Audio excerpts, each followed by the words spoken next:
Wusstest du, dass es nach dem Zweiten Weltkrieg sogar Pläne gab, Deutschland komplett von der Landkarte verschwinden zu lassen? Doch zum Glück kam es anders. Stattdessen entstanden zwei deutsche Staaten. Hallo, ich bin Herr Müller und in diesem Video erkläre ich dir, wie es nach der Kapitulation Deutschlands 1945 weiterging. Wir sprechen über die Potsdamer Konferenz, die Besatzungszonen und die Entstehung der Blockbildung zwischen Ost und West. Und am Ende wirst du verstehen, warum Deutschland geteilt wurde. Das alles natürlich einfach erklärt. Los geht's! Kapitel 1: Deutschland nach dem Krieg. Die Wehrmacht kapitulierte am 8. Mai 1945 und Deutschland war am Boden. Das Land war völlig zerstört, Städte lagen in Schutt und Asche, Millionen Flüchtlinge suchten eine neue Heimat und die Lebensmittelversorgung brach zusammen. Die Siegermächte, die USA, Großbritannien, die Sowjetunion und später auch Frankreich übernahmen die Kontrolle. Für die Menschen im Alltag bedeutete das große Entbehrungen. In den Städten gab es kaum etwas zu essen. Kinder mussten oft stundenlang für ein Stück Brot oder ein bisschen Milch anstehen. Stell dir vor, du müsstest jeden Tag für ein einziges Brötchen in einer langen Schlange warten. Genau so erging es damals vielen Kindern. Viele gingen in den Trümmern spielen, weil es kaum sichere Plätze gab. Auf dem Land hatten die Menschen zwar manchmal mehr Lebensmittel, weil sie selbst anbauen konnten, mussten aber oft Abgaben an die Besatzungsmächte leisten. Die Schulen waren zerstört oder geschlossen, sodass Unterricht nur unregelmäßig stattfand. Kinder halfen beim Aufräumen, beim Sammeln von Holz oder beim Anstehen für Lebensmittel. Ihr Alltag war geprägt von Not und Unsicherheit. Auch die Stromversorgung war zusammengebrochen. In vielen Haushalten gab es stunden- oder tagelang kein Strom, manchmal nur für wenige Stunden am Tag. Stell dir mal vor, du könntest dein Handy nur 2 Stunden pro Woche laden. So ähnlich fühlten sich damals viele Familien ohne Licht und Wärme.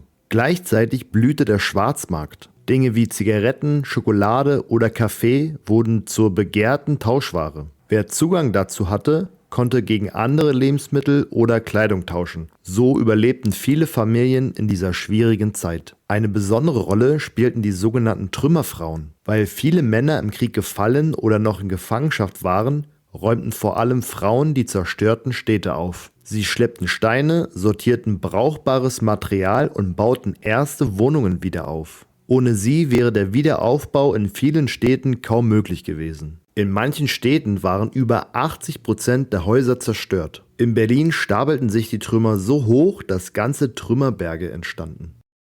Kapitel 2: Die Pläne der Siegermächte.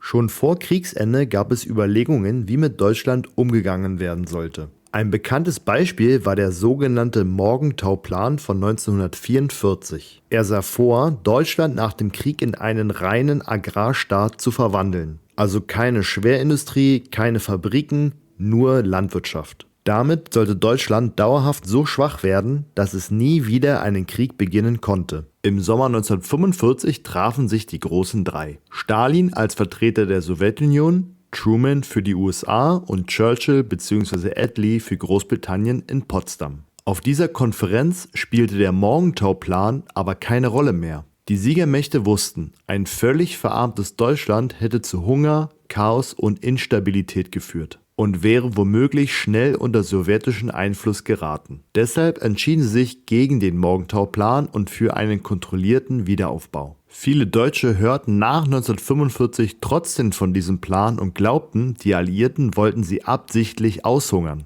Diese Gerüchte nutzte die NS-Propaganda in den letzten Kriegsmonaten, um Angst zu schüren. Auf der Potsdamer Konferenz legten die Siegermächte fest, wie mit Deutschland umgegangen werden sollte. Das Ziel der Alliierten war es, Deutschland so zu gestalten, dass von dort nie wieder ein Krieg ausgehen konnte und gleichzeitig die Grundlage für einen Neuanfang geschaffen wurde. Die 4 wichtigsten Punkte waren zum einen die Demilitarisierung. Es sollte keine deutsche Armee mehr existieren. Alle Waffenfabriken sollten geschlossen werden und die Wehrmacht wurde aufgelöst. Der zweite Punkt war die Denazifizierung. Die NSDAP wurde verboten und viele Nazis kamen vor Gericht, zum Beispiel in den Nürnberger Prozessen. Lehrer, Richter oder Beamte mit NS-Vergangenheit verloren ihre Stellen. Der dritte Punkt war die Demokratisierung. Deutschland sollte politisch neu aufgebaut werden. Neue Parteien wurden zugelassen. In den Westzonen entstanden die CDU, SPD, FDP und andere Parteien. Der vierte Punkt war die Dezentralisierung. Wirtschaft und Verwaltung sollten nicht wieder so zentralistisch wie im NS-Staat organisiert sein. Großbanken und Industriekonzerne wie die IG Farben wurden zerschlagen, damit nicht wieder so mächtige Strukturen entstehen konnten. Und Verwaltungen wurden in den Regionen neu aufgebaut. Ursprünglich war auch geplant, Deutschland als Ganzes zu behandeln. Aber die Unterschiede zwischen den Siegermächten waren hier schon deutlich spürbar. Kapitel 3: Die Besatzungszonen. Deutschland wurde in 4 Besatzungszonen geteilt.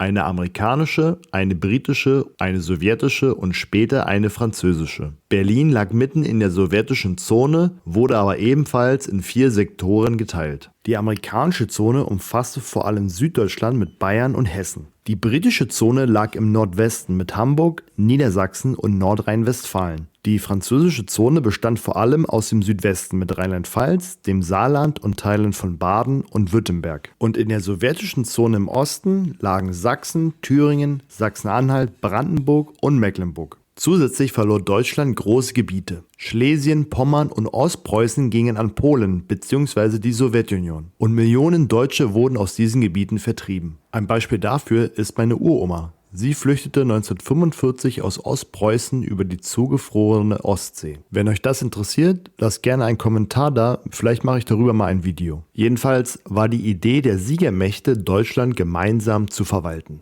In der Praxis aber hatte jede Macht ihre eigenen Vorstellungen. Zum Wiederaufbau gehörten verschiedene Maßnahmen. In der sowjetischen Zone wurde eine Bodenreform durchgeführt, bei der Großgrundbesitzer enteignet und an Kleinbauern verteilt wurde. Der alliierte Kontrollrat sollte eigentlich gemeinsam über ganz Deutschland entscheiden. Doch bald blockierten sich die Siegermächte gegenseitig. In den Westzonen nutzte Konrad Adenauer die sogenannte Weiße Liste, um Deutsche ohne Nazi-Vergangenheit wieder in Verwaltung und Politik einzusetzen. Gleichzeitig begann ein geistiger Wiederaufbau. Das bedeutet, dass Schulen und Universitäten wieder neu organisiert und politische Säuberungen durchgeführt wurden. Also Nationalsozialisten aus wichtigen Ämtern zu entfernen. Die USA und Großbritannien wollten Demokratie und Marktwirtschaft. Die Sowjetunion setzte dagegen auf Sozialismus und kommunistische Kontrolle. Und Frankreich wollte Deutschland klein halten, damit es nie wieder zu stark wird. In den Westzonen wurde schon 1947 die Bizone gegründet. Die Amerikaner und Briten legten ihre Zone zusammen, um die Verwaltung einfacher zu machen.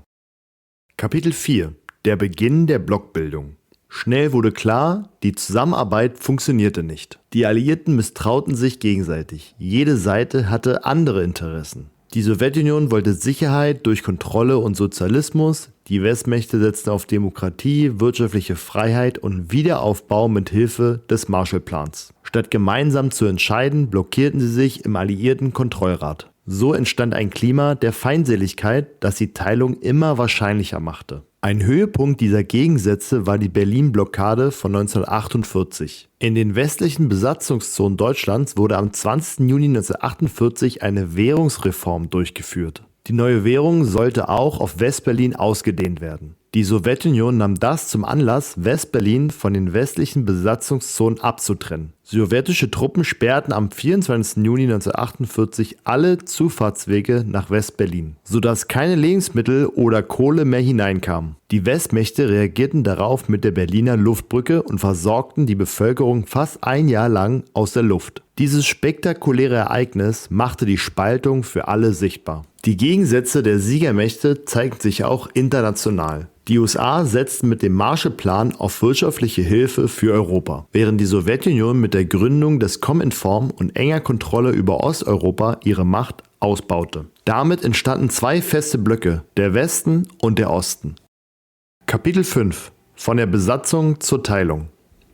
Die Gegensätze wurden immer stärker. Auslöser waren die wachsenden Spannungen zwischen den Alliierten. Die Westmächte führten 1948 eine Währungsreform ein, um die Wirtschaft wieder anzukurbeln. Und die Sowjetunion reagierte mit der Berlin-Blockade. Gleichzeitig entwickelten sich in den Westzonen demokratische Strukturen, während die Sowjetunion im Osten die SED als Einheitspartei durchsetzte. Diese Ereignisse bereiteten den Boden für die Gründung zweier deutscher Staaten. Zum einen 1949 gründeten die Westmächte die Bundesrepublik Deutschland, kurz BRD. Kurz darauf entstand in der sowjetischen Zone die Deutsche Demokratische Republik, abgekürzt DDR. Damit war die Teilung Deutschlands offiziell. Die Folgen waren gravierend. Familien wurden auseinandergerissen, viele Menschen konnten sich nicht mehr frei zwischen Ost und West bewegen und die politischen Systeme entwickelten sich völlig unterschiedlich. Während im Westen Demokratie und Marktwirtschaft eingeführt wurden, entstand im Osten eine sozialistische Diktatur. Viele Deutsche im Osten wanderten bis 1961 in den Westen ab, weil es dort mehr Freiheit und Wohlstand gab. Erst die Berliner Mauer stoppte diese Flucht. Fassen wir die wichtigsten Punkte stichwortartig zusammen und beantworten die Frage, warum wurde Deutschland nach 1945 geteilt? Deutschland lag 1945 in Trümmern und wurde von den Siegermächten kontrolliert. Auf der Potsdamer Konferenz wurden wichtige Grundsätze beschlossen, aber die Siegermächte hatten unterschiedliche Vorstellungen. Die Aufteilung in Besatzungszonen führte bald zu Konflikten. Mit der Blockbildung im Kalten Krieg verhärteten sich immer weiter die Fronten. Und 1949 kam es schließlich zur Teilung in BRD und DDR. Die Teilung Deutschlands war nicht nur eine politische Entscheidung, sondern auch eine menschliche Tragödie. Millionen Familien wurden getrennt, Menschen konnten ihre Heimat nicht mehr frei wählen und lebten in völlig unterschiedlichen Systemen. Findest du, dass die Teilung Deutschlands unvermeidbar war oder hätten die Siegermächte auch zusammenarbeiten können? Schreib's in die Kommentare.